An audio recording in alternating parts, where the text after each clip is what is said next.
Welcome to this episode of Mainline Connect. Our guest today is Rachel Chandler-Black. Rachel, welcome. Thank you for coming. Thank you for having me. And the name of your business is RSB Solutions. Correct. Yeah. And so what we like to do is start out the show with sort of a networking topic. So, knowing you outside the show, one of the things that's always struck me is how much of a priority you make relationship building. It's not about closing the deal or making a sale. It's really about building relationships and, being of service, which I think, a lot of people can strive towards with their own networking. Right. So I'm wondering, there's obviously other businesses out there that do promotional products just like you do. And I think the relationship building must really set you apart. So I'm wondering how successful that's been for you from a marketing and networking perspective. It's been enormous. And you sort of took the words out of my mouth in terms of what's important. I think attention to detail, having expertise and knowledge about products, having fair pricing, having resources, that's part of what sets us apart from the others. But the customer service and the relationship is the bottom line. Can I give you a for example? Of course. So I have a client who I do a holiday gift for every year. And this year they found something through Amazon that they liked. Okay. They identified the supplier who happened to be in China. And she contacted me and said, I don't want to deal with this. Can you help facilitate this? So even though she didn't pick something from my inventory, we were able to get the expediter, get it through, get it produced, get it through customs, get it delivered, and they didn't have to worry about it. Okay. So while that's not my norm, that's an example of the value added that I can offer to clients. Right. I mean, it's about the boutique service. It's about being full service and meeting their needs and all of those things. Yeah. Every now and then we have to say to a client, I'm sorry, I can't. Yeah. Or you're better off getting something different than what you want. And again, that falls into the expertise. Sure. Now, does a lot of the sorry I can't have to do with deadlines? Do people have unreasonable deadlines? Does somebody come to you and say, I need, 1,000 of these and I need it tomorrow, People have very unrealistic deadlines. So today, there's a big real estate event happening in Atlantic City. Okay. And about a week and a half ago, a client contacted me for their entire booth. And so we did tablecloth, we did two booths actually. Okay. We did tablecloths, we did rugs, we did giveaways, we did glow glasses for the nighttime party. And we worked a little magic. I had a magic wand, but I knew who to contact. Right. And the other piece of it was following up along the way. Okay. So when a supplier says, well, it should be 3 to 5 days production, then they say to me, oh no, it's an extra large rug, it'll be 7 to 10 days. I said, no. And that rug was delivered on Friday. Okay. And that's, I would assume, also somewhat about having those relationships with your suppliers, right? Absolutely. Yeah. Absolutely. Yeah. So that's not something that somebody's just getting started is going to be able to make happen. No, absolutely not. And knowing who to call, knowing who is responsive to timing. Right. In my ideal world, all clients would plan far in advance. Right. But the reality people don't do that. is that they don't. Yeah. Occasionally, a person, they would pick something that I don't think is good quality, that I don't think reflects their branding well, that doesn't fit their logo well. And I'll give an alternative and suggest that the client pick something else. Okay, well that's smart. Yeah. Okay, so it's been very helpful for you, the relationship building. Then it sounds like absolutely on both ends, on both the client and the supplier. And the supplier. Yeah. And the other important relationship is the strategic partners. Okay. And those are the folks who are other marketing firms, other PR firms, other ad agencies who serve the same market that I serve, but we aren't in competition. Right. And so by bringing me into the fold, or my bringing them into the fold, it extends what we offer to the clients.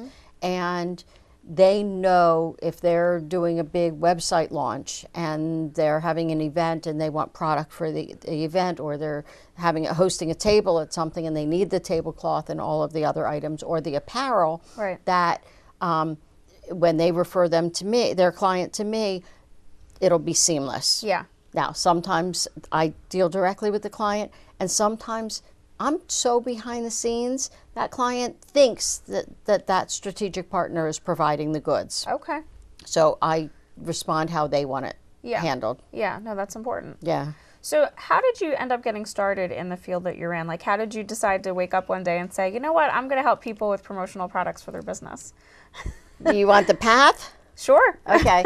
So during college, I worked in the hotel business. And when I graduated BU, I worked for the Four Seasons. Okay. So I had a few years of hotel business, moved to Philadelphia, and ended up becoming a headhunter. Okay. I placed nannies. Okay. And then I was a legal headhunter. So all of it was service. Mm-hmm.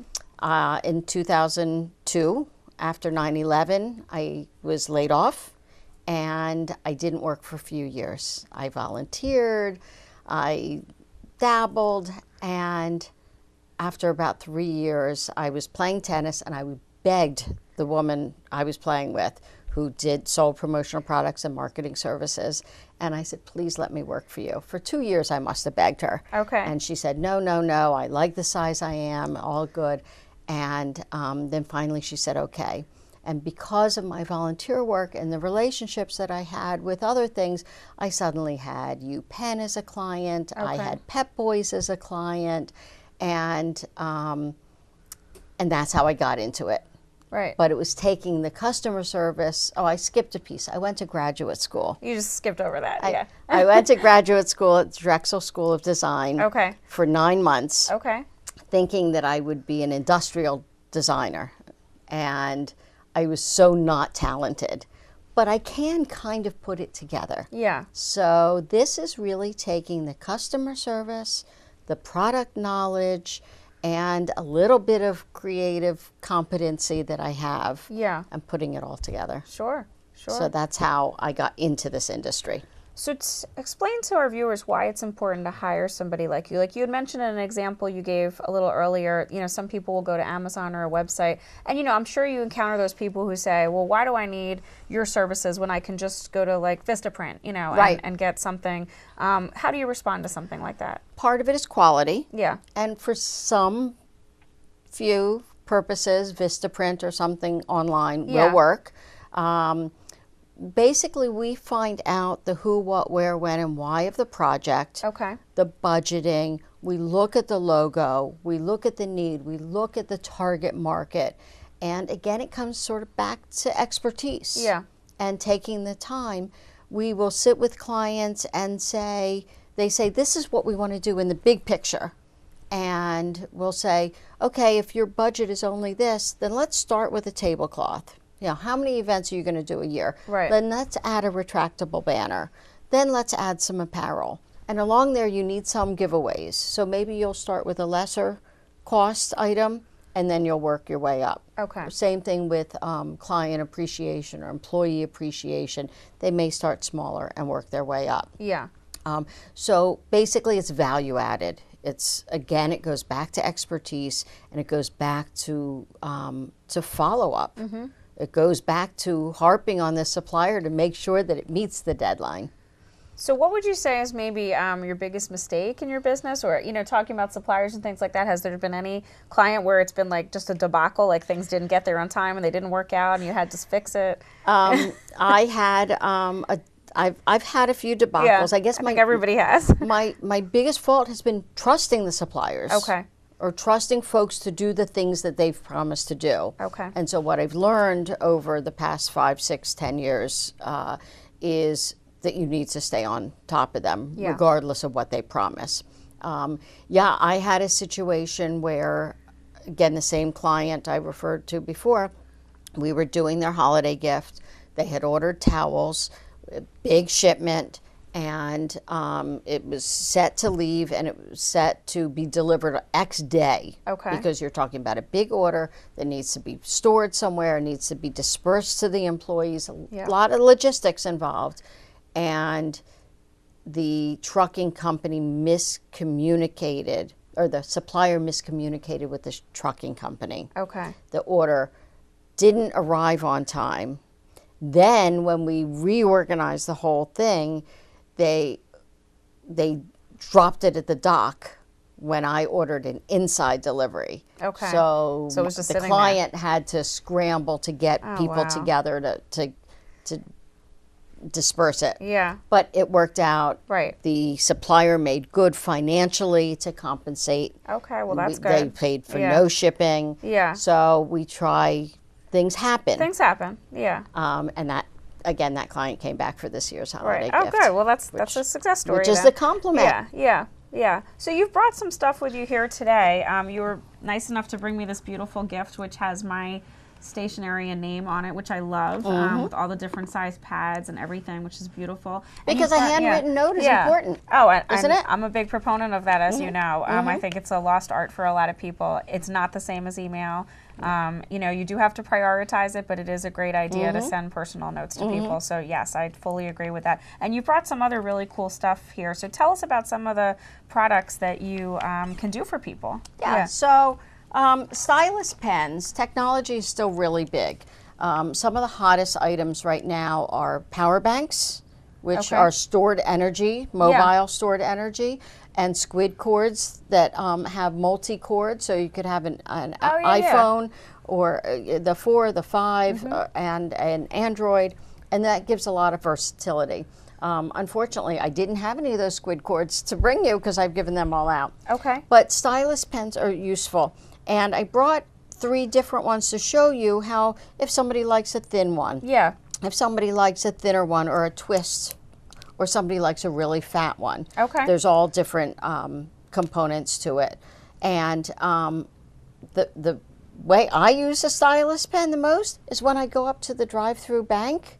Okay. And I can't reach can't the reach- buttons. I never And thought of that. Yeah, and I take my stylus pen and I push the That's buttons. such a smart idea. I Try do it the next same time. thing. Yeah. Try it next time, and I'm you'll always be like, jealous of people with long arms. yeah, yeah.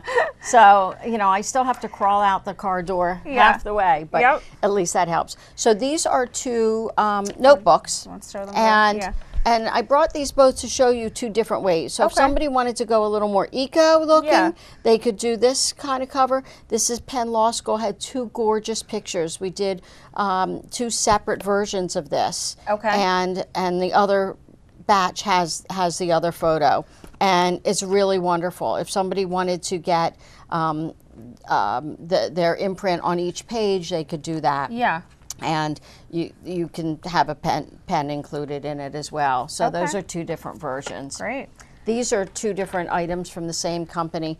This is a keychain that has an antimicrobial coating on it. What does that mean? So it means that when you pull out your phone Okay. and it has all of the makeup and dirt and other schmutz on it, you just take this and you clean your screen with it. Oh, that's so smart. So you're going to enjoy that. Okay. And so these items come with a full color imprint. And this is a different version that comes with or without earphones. Okay. And if you'll feel it, it has a heavy magnet. So if you wow. don't have any pockets, then you just clip it onto your shirt when you go to the gym. Yeah. You use your headphones, and then when you're done with it, you just clip it back on, that's and you don't great. have to worry about whether you have pockets or not. Yeah.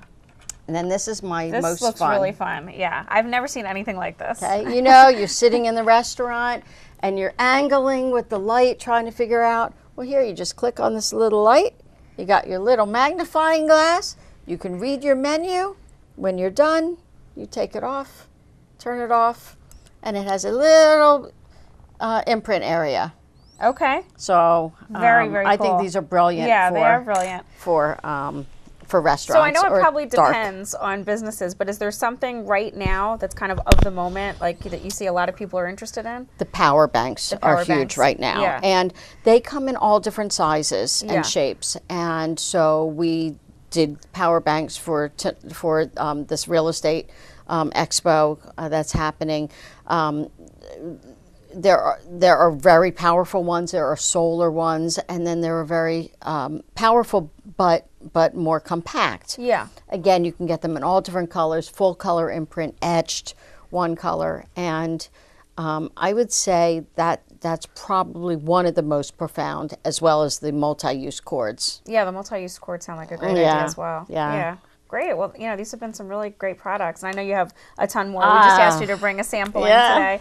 But just shifting gears, I know that you're very involved in community work, specifically with the Alzheimer's Association. So I'd love to hear about that and let our viewers know kind of what you do and maybe what's coming up locally for the Alzheimer's Association. Sure. Yeah. So I am very fortunate to be the co-chair of an event called Wine, Women, and Shoes. Yes, I went last year. Right, which is a lot of fun. It's April 17th, 2016. Okay. And it is really focused on mostly women, but men can certainly attend, who want to come and have a lovely afternoon. There's a marketplace where vendors can sell their goods. There's auction, raffles. There's a fashion show that Bloomingdale's has agreed to be the sponsor of this year. Okay. And of course, there's a little bit of sharing about Alzheimer's. Yeah.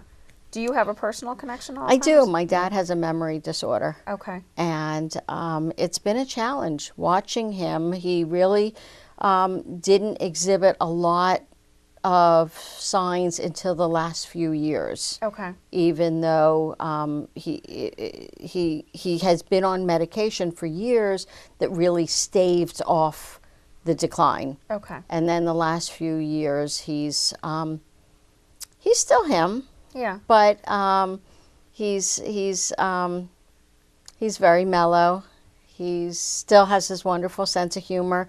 Thank God he still knows who we are. He swims twice a day. Right. And he's just can't keep the current thoughts. Yeah. Can't keep the current memory. Does the Alzheimer's Association, do they have resources for people that are spouses and close family members of somebody that's going through something like your father? Absolutely. Yeah. So my mom is herself battling ovarian cancer, and finally was able to get some in-home care. Yeah. So there's somebody there during the day to help that she has privately.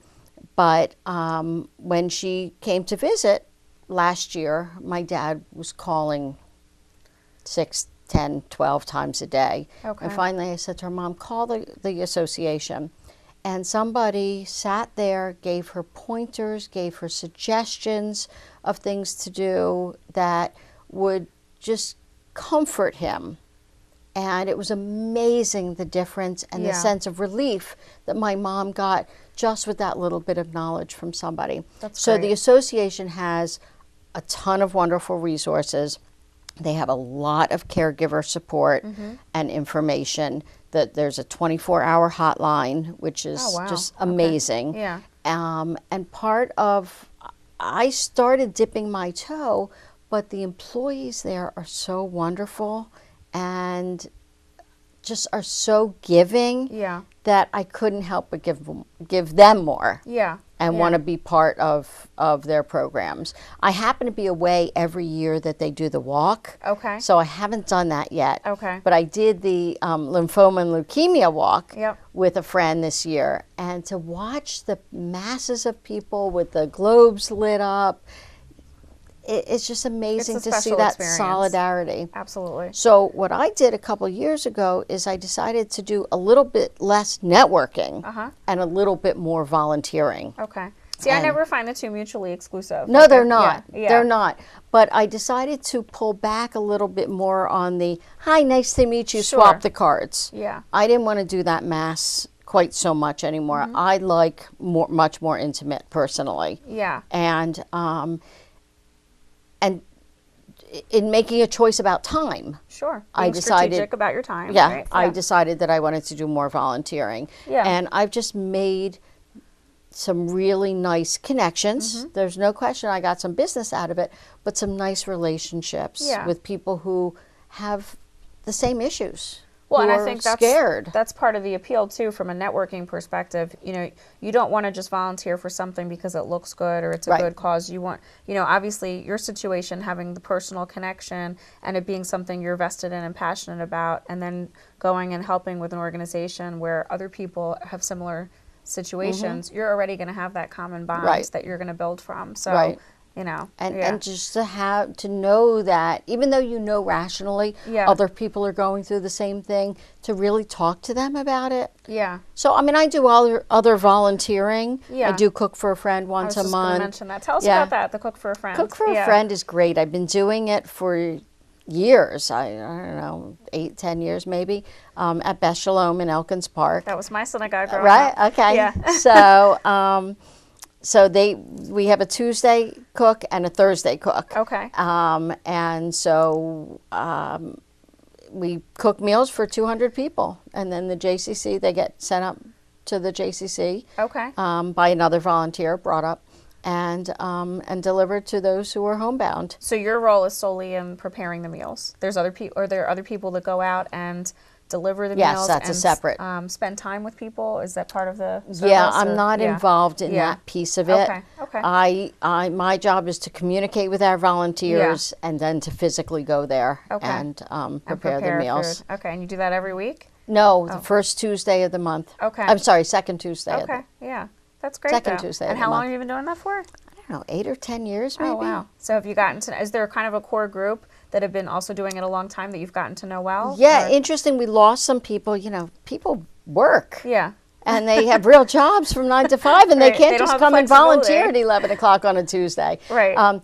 What's interesting is there are a handful of people who are members of Beth Shalom. Okay. And then there are probably as many non-members who are friends of mine or friends of friends who have come, and they have no connection to Beth Shalom. They just want to volunteer. Yeah. And then sometimes I have a cousin who was looking for something to do, and she showed up one day.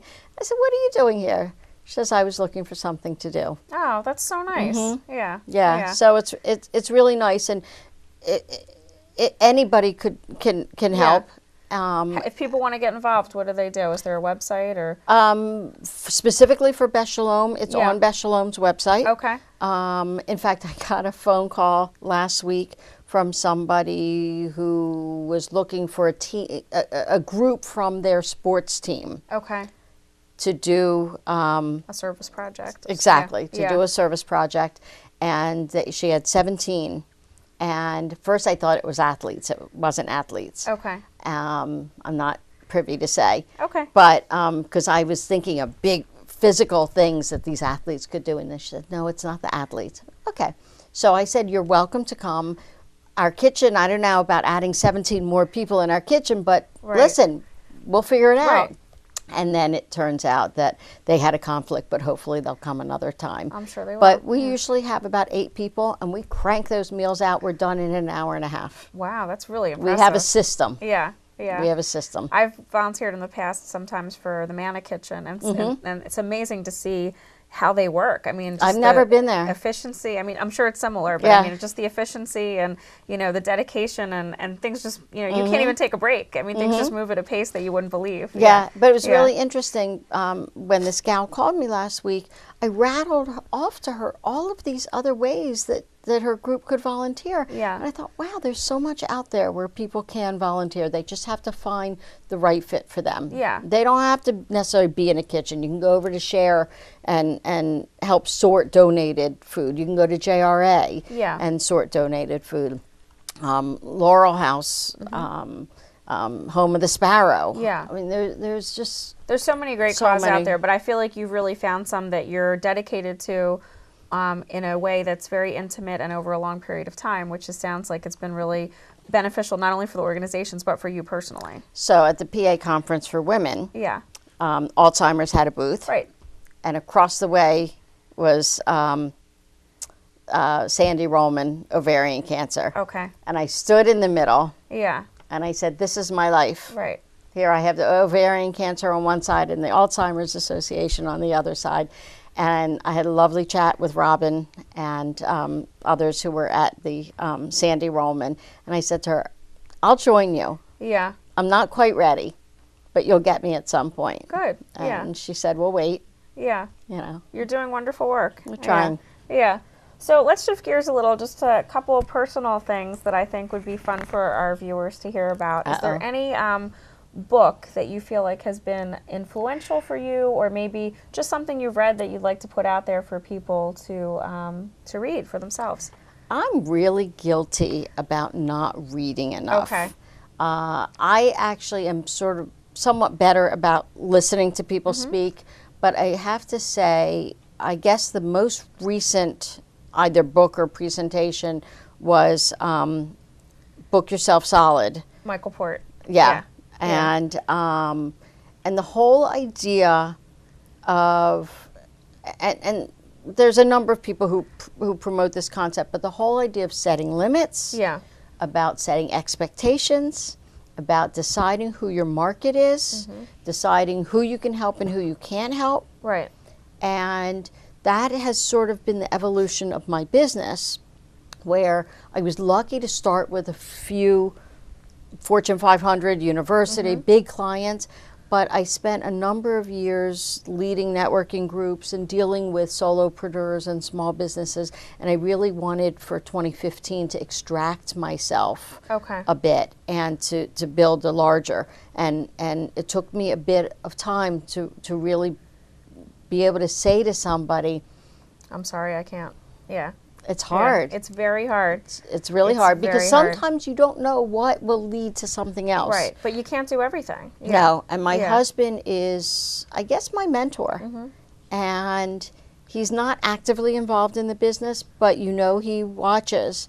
And he's always saying, is that a good use of your time? Right. It's a very important question to ask. Yeah. And he reminds me all the time, is that a good use of your time? So I would say that's part of what I got from Book Yourself Solid. Yeah. And I saw Francine Gregalia speak, Yep. and she's if just you so don't know her, she's wonderful. she's so- dynamic. Yeah. Yeah, she's a wonderful And person. Lisa Peskin, between Yes. the two of them, Yeah. to really have a focus Absolutely. and Yeah. to define where Yeah. you're spending your time and energy. And I think, even independently of the book you mentioned, you said you probably don't do as much reading as you would want to or you should or whatever. I think a lot of us are like that. But going and seeing people like a Francine or Lisa or somebody else speak, always learning. Yeah. I think that's something Yeah. that's important as a business owner or even just as a person. I read when I travel. Yeah.